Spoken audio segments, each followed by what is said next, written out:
There were times when I know that my passion for Jesus was coming through.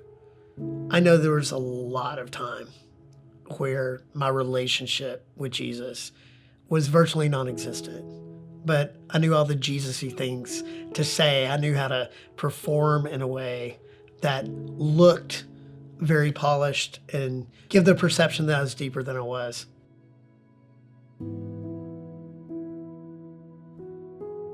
The fallout of this is going to be so huge because I was probably the second most visible person at WoodsEdge at the time. And now it is going to be very public. It's going to be really ugly. 24 hours after all of this had become public, Yvonne's told me she wants a divorce. I've lost my job. I'm sitting on my bed. I was praying and I felt the Lord say, I'm removing my mantle of leadership from you. I felt completely alone in that moment. I felt God removing his hand from my life and allowing me to feel the full weight of my sin. All of a sudden, he said so clearly, Greg, holiness is a huge deal to me. I just started weeping, confessing my sin out loud, and I'm just like crying out and saying, I did this, and I did this, and I did this, and all of the little lies that I had told. It was no longer about the big thing. It was about all the little things. I mean, all of those things are symptoms of my heart. And so I'm seeing it and I'm crying out, and all of a sudden I felt like I got struck by lightning. Like I can still remember to this day, it was like a jolt of energy through my body, and I felt healed in an instant. I've never been the same.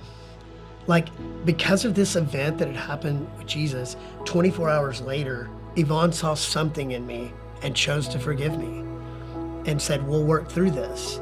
It didn't mean that our marriage was immediately better, but part of walking daily in obedience was rebuilding trust with her, and I'm just gonna live a life of obedience. Whatever flows out of that's better than anything I was doing in the past. God has brought our marriage full circle.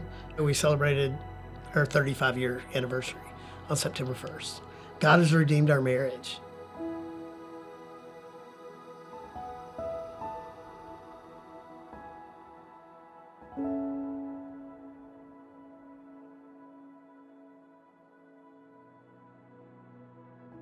I was fairly positive that I would never be in public ministry again. And now having the opportunity to have planted and pastor restoration for the last decade, that was certainly unlikely. From day one, I've been very public about my failure. I think when you're living in truth and you've got nothing to hide, the enemy can never get a foothold on you. I've got my sin struggles just like you have your sin struggles. Here's what happened to me at the end of 2010. What it's done is it's made the Bible more accessible, Jesus more accessible. It's given people an opportunity to go, oh, I can live in transparency. My life isn't over. We talk a lot that you're only as sick as your secrets. And when the enemy no longer has a hold on you because of secrets you're keeping, that's the beginning of freedom. That's the beginning of healing.